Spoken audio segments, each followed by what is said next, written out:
আসসালামু আলাইকুম। BBC news 29 এ আপনাকে স্বাগত। শুরুতেই সংবাদ শিরোনাম, পরে বিস্তারিত। পুরোদমে ইসরায়েল, ফিলিস্তিন, ইরান, হেজবুল্লাহ যুদ্ধ চলছে, জানিয়ে দিব আমাদের হাতে থাকা সর্বশেষ গুরুত্বপূর্ণ আপডেট। আন্তর্জাতিক সংবাদ, গাজা ও লেবাননে আরো যুদ্ধ করতে চায় ইসরায়েল। জানিয়ে দিব গাজায় যুদ্ধবিরতির পর বেরিয়ে আসছে লাশের সারি। আরো জানিয়ে দেব ট্রাম্পের পরিকল্পনার বিরুদ্ধে জার্মানির অবস্থান, গাজায় যুদ্ধবিরতির পর ইয়েমেনিদের উল্লাস। এবং আরো জানিয়ে দেব ইউক্রেনের 31টি ড্রোন ভূপাতিত করছে রাশিয়া। এদিকে রাশিয়ার বিরুদ্ধে ইউক্রেনের লড়াইয়ের নতুন ক্ষেত্র ট্রাম্পের তোষামদে।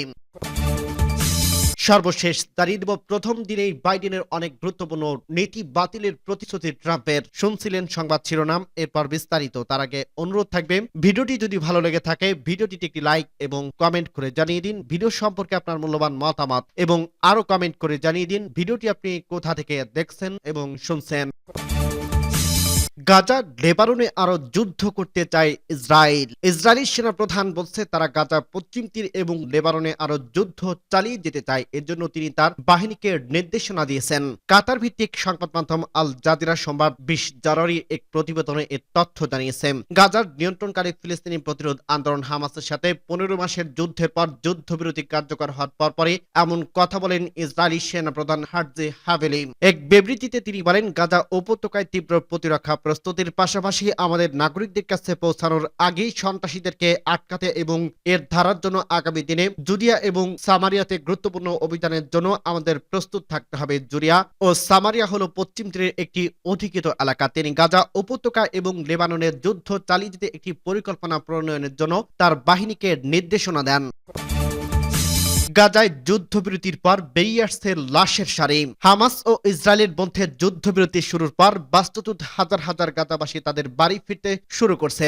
এলাকায় ফেরার পরই চলছে উদ্ধার অভিযান। ধ্বংসস্তূপের নিচে থেকে বেরিয়ে আসছে লাশের সারি। গত 24 ঘন্টায় 62টি লাশ উদ্ধার করা হয়েছে বলে জানা গেছে। সোমবার 20 জানুয়ারি কাতার ভিত্তিক সংবাদ মাধ্যম আল জাজিরার এক প্রতিবেদনে এই তথ্য জানানো হয়েছে। প্রতিবেদনে বলা হয়, গাজার স্বাস্থ্য মন্ত্রণালয় জানিয়েছে গত 24 ঘন্টায় 60 জনের বেশি নিহত হয়েছে এবং আরো 62 জনের লাশ উদ্ধার করা হয়েছে। স্বাস্থ্য মন্ত্রণালয় আরো জানিয়েছে, এ নিয়ে 2023 সালের 7 অক্টোবর থেকে শুরু হওয়া গাজা উপত্যকায় ইসরায়েলি হামলায় কমপক্ষে 47,035 জন ফিলিস্তিনি নিহত হয়েছে। আহত হয়েছে অন্তত 1,11,091 জন। গাজার স্বাস্থ্য মন্ত্রণালয়ের মতে নিহত ও আহতের সংখ্যা অনেক বেশি। এখনো অনেক মানুষ ধ্বংসস্তূপের নিচে ও রাস্তায় আটকা পড়ে আছে। উদ্ধারকারীরা তাদের কাছে পৌঁছাতে না পারায় সঠিক সংখ্যা বলা যাচ্ছে না। উল্লেখ্য, ফিলিস্তিনি অবরুদ্ধ গাজায় 1 বছরের বেশি সময় ধরে হামলা চালিয়েছে ইসরায়েল। দেশটির অব্যাহত এই হামলা স্টিকারি ধ্বংসবে পরিষ্কার করতে অন্তত 15 বছর সময় লাগবে।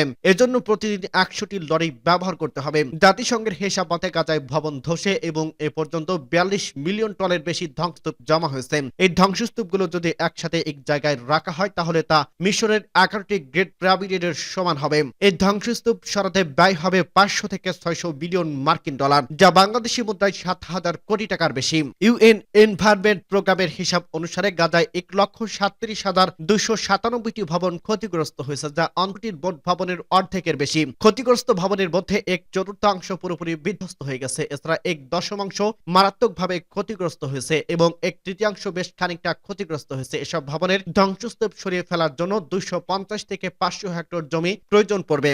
সূত্র আল জাজিরা। ট্রাম্পের পরিকল্পনার বিরুদ্ধে জার্মানির অবস্থান, গাজায় যুদ্ধবিরতির পর ইয়েমেনিদের উল্লাস।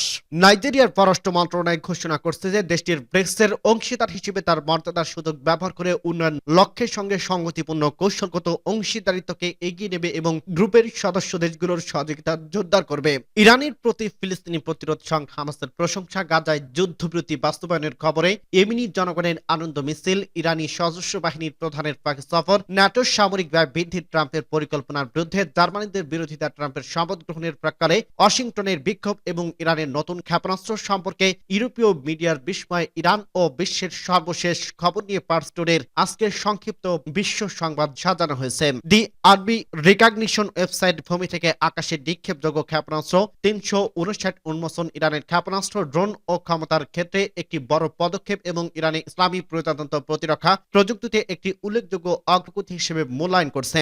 এই ওয়েবসাইটটি একটি প্রতিবেদনে জানিয়েছে যে ৩৫৯ ভূমি থেকে আকাশে নিক্ষেপযোগ্য ক্ষেপণাস্ত্র আনুষ্ঠানিক উন্মোচনের মাধ্যমে ইরান তার ক্ষেপণাস্ত্র এবং ড্রোন ক্ষমতায় একটি বড় পদক্ষেপ নিয়েছে। ওয়েবসাইট অনুসারে ৩৫৯ ক্ষেপণাস্ত্র বা বিশেষভাবে ক্ষমতার সামরিক বিমান যেমন বায়ুবাহিত সতর্কতা এবং নিয়ন্ত্রণ ব্যবস্থা আকাশের জ্বালানি ভরাট ট্যাঙ্কগুলোর সংযুক্ত করে ধ্বংস করার জন্য তৈরি করা হয়েছে, যা ইরানের অভ্যন্তরীণ প্রতিরক্ষা প্রযুক্তিতে একটি উল্লেখযোগ্য অগ্রগতি। ফিলিস্তিনি ইসলামী প্রতিরোধ আন্দোলন হামাসের সামরিক শাখা ইজ্জুদ্দিন আল কাসসাম ব্রিগেডের মুখপাত্র আবু ওবায়দার রোববার রাতে প্রতিরোধ এবং নিপীড়িত ফিলিস্তিনি জনগণের প্রতি সমর্থনের জন্য ইরানের প্রতি কৃতজ্ঞতা প্রকাশ করছেন এবং বলছেন যে আল আকসা তুফান অভিযানে হল দৃঢ়তা এবং প্রতিরোধের এক অনন্য মডেল স্থাপন করা হয়েছে। ইসলামী প্রজাতন্ত্র ইরানের সশস্ত্র বাহিনীর প্রধান মেজর জেনারেল মোহাম্মদ বাকিরি রোববার রাতে পাকিস্তানের রাজধানী ইসলামাবাদে পৌঁছানোর পর দুই দেশের মধ্যে সামরিক এবং নিরাপত্তা সম্পর্ক ক্রমবর্ধমান প্রবণতার কথা উল্লেখ করে জোর দিয়ে বলেন, অধিকাংশ বিষয় ইরান ও পাকিস্তানের একই অবস্থানে রয়েছে। ইউক্রেনের ৩১টি ড্রোন ভূপাতিত করছে রুশ সেনারা। রাশিয়ার শিল্প স্থাপনাগুলো লক্ষ্য করে নিক্ষেপ করা ৩১টি ইউক্রেনীয় ড্রোন ভূপাতিত করা হয়েছে বলে জানিয়েছে মস্কো। সোমবার ২০ জানুয়ারি রাশিয়ার প্রতিরক্ষা মন্ত্রণালয় টেলিগ্রামে জানিয়েছে গতরাতে বিমান প্রতিরক্ষা ব্যবস্থা ৩১টি ইউক্রেনীয় ড্রোন ধ্বংস করছে। আঞ্চলিক সরকার জানিয়েছে ইউক্রেনীয় সীমান্ত থেকে প্রায় ১,০০০ কিলোমিটার দূরে তাতারস্তানের শিল্প উদ্যোগ লক্ষ্য করে রুশ ড্রোন আক্রমণের চেষ্টা করা হয়। সমস্ত ড্রোন নিষ্ক্রিয় করা হয়েছে, কোনো হতাহত বা ক্ষয়ক্ষতি হয়নি। আঞ্চলিক গভর্নর ভ্লাদিস্লাভ সাপসাপ বলেন, মস্কোর পাশে কালুকা অঞ্চলে একটি বিধ্বস্ত ড্রোনের ধ্বংস অবশেষ থেকে ব্যবসায়িক প্রতিষ্ঠানে আগুন লেগে গেছে, তা দ্রুত নিভে ফেলা হয়। আঞ্চলিক গভর্নর আলেকজান্ডার বেগমাস বলেন, সীমান্তবর্তী ব্রায়ানস্ক অঞ্চলে ১৪টি ড্রোন নিষ্ক্রিয় করা হয়েছে। কিয়েভে ৪টি হাই মোবিলিটি আর্টিলারি রকেট উড়ছে।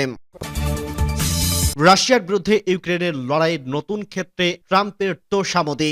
যুক্তরাষ্ট্রের প্রেসিডেন্ট হিসেবে নির্বাচিত হওয়ার পর থেকে বিশ্ব নেতারা ডোনাল্ড ট্রাম্পের মন পাওয়ার চেষ্টা করছে, কিন্তু এই দৌড়ে কেউ ইউক্রেনের ধারে কাছে নেই। ইউক্রেনের প্রেসিডেন্ট ভ্লাদিমির জেলেনস্কি তার নববর্ষের ভাষণে বলছে, পুতিন আগ্রাসনের অবসান ঘটাতে এবং শান্তি অর্জনের ব্যাপারে যুক্তরাষ্ট্রের নতুন প্রেসিডেন্টের ক্ষমতা ইচ্ছা নিয়ে আমার কোনো সন্দেহ নেই। এই মন্তব্যের মধ্য দিয়ে ট্রাম্পের মন জয় করার ব্যাপারে জেলেনস্কি মনোভাব ফুটে উঠেছে। এর কয়েকদিন পর জেলেনস্কি মার্কিন এবং এর পডকাস্টারকে বলেন, কমলা হ্যারিসের চেয়ে ট্রাম্প বেশি শক্তিশালী, এ কারণে তিনি জিতেছেন। তিনি এটাও বলছেন, ট্রাম্প দেখেছে তিনি এটা বুদ্ধিমান ও শারীরিক সক্ষমতার প্রমাণ করেছে, উভয়ভাবে করতেও পারবেন। ইউক্রেনের যেসব প্রত্যক্ষ ব্যক্তি ট্রাম্পের তোষামোদ করছে তাদের মধ্যে জেলেনস্কি কিন্তু একা নন। গত নভেম্বরে জেলেনস্কির পার্টির এক পার্লামেন্টের সদস্য ট্রাম্পকে শান্তিতে নোবেল পুরস্কার দেওয়ার জন্য মনোনয়ন জমা দিয়েছেন। ইউক্রেনের সংবাদপত্র কিয়েভে ইন্ডিপেন্ডেন্ট সাংবাদিকরা এই চিঠি লিখেছেন। ট্রাম্পকে তোষামোদ করাটা ইউক্রেনের জন্য নতুন কোনো কৌশল নয়। ২০১৯ সালে সিএনএন লেখা এক প্রবন্ধে ট্রাম্পকে মহান শিক্ষক বলে